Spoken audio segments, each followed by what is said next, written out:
मुख्यमंत्री पुष्कर सिंह धामी मंगलवार सुबह बद्रीनाथ धाम पहुंचे। मंदिर में पूजा अर्चना कर उन्होंने भगवान बद्री विशाल का आशीर्वाद लिया। मुख्यमंत्री धामी ने बद्रीपुरी में तीर्थ यात्रियों से बातचीत कर यात्रा को लेकर उनके फीडबैक भी लिए। वहीं सीएम धामी ने बद्रीनाथ धाम में चल रहे विभिन्न विकास कार्यों और पीएम मोदी जी के ड्रीम प्रोजेक्ट मास्टर प्लान कार्यों का निरीक्षण भी किया।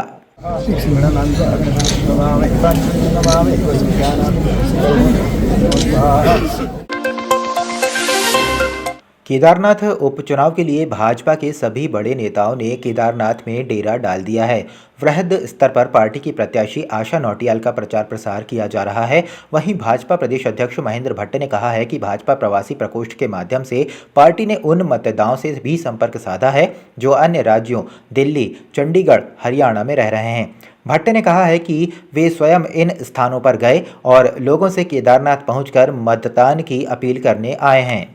बड़ी संख्या में जो प्रवासी मतदाता है वो भी केदारनाथ के मतदान के लिए पहुंचे, इसलिए हमारी बैठक में मैं विश्वास कर सकता हूँ 1200 से अधिक लोग दिल्ली से पहुंचने वाले हैं। 370 की सूची ये लुधियाना की बनी है, 412 के आसपास सूची हमारी चंडीगढ़ हरियाणा से बनी है।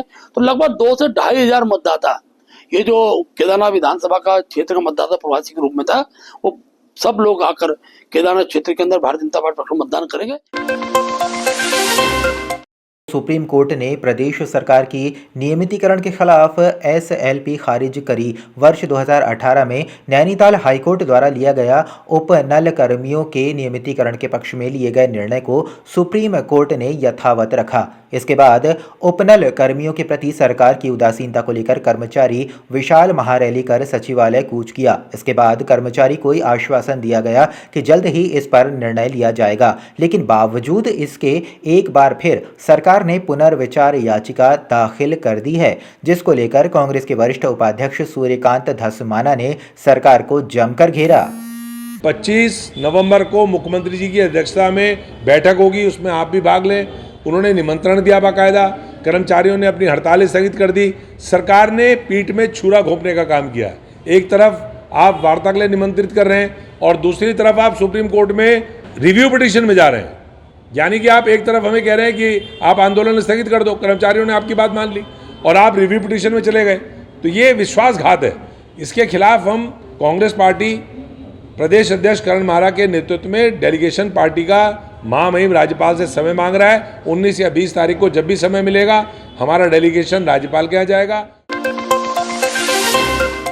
20 नवंबर को केदारनाथ के उपचुनाव की तैयारियों के लिए पुलिस प्रशासन ने भी अपनी कमर कस ली है, जिसके चलते राजधानी देहरादून के पुलिस मुख्यालय में एडीजी और राज्य पुलिस निर्वाचन नोडल अधिकारी एपी अंशुमान की अध्यक्षता में विशेष बैठक हुई। इस बीच एडीजी एपी अंशुमान ने कहा कि हमने जिले की सिक्योरिटी डिप्लॉयमेंट प्लान को पूरा बना लिया है। केदारनाथ निर्वाचन जो है 20 तारीख को, आगामी 20 नवंबर को होना प्रस्तावित है और 23 को मतगणना होगी। तो उस संबंध में पुलिस विभाग की तरफ से जो तैयारियां करनी होती हैं वो हमने पूर्ण कर ली हैं और इस संबंध में हमने एक वीडियो कॉन्फ्रेंसिंग भी किया था अभी जिला पुलिस अधीक्षक और अन्य जितने भी हमारे संबंधित पुलिस अधिकारीगण हैं उनके साथ। इसमें हम जो जिले का सिक्योरिटी डिप्लॉयमेंट प्लान बनता है उसको हमने फाइनलाइज कर लिया है और पूरे विधानसभा क्षेत्र को हमने 2 जोन और 27 सेक्टर्स में बांटा है। करीब 700 के आसपास अधिकारी कर्मचारी इसमें डिप्लॉय किए जाएंगे निर्वाचन ड्यूटी में और उसके अलावे हम करीब 3 सीएपीएफ की कंपनियां और 1 पीएससी की कंपनियों को भी यूज़ करेंगे।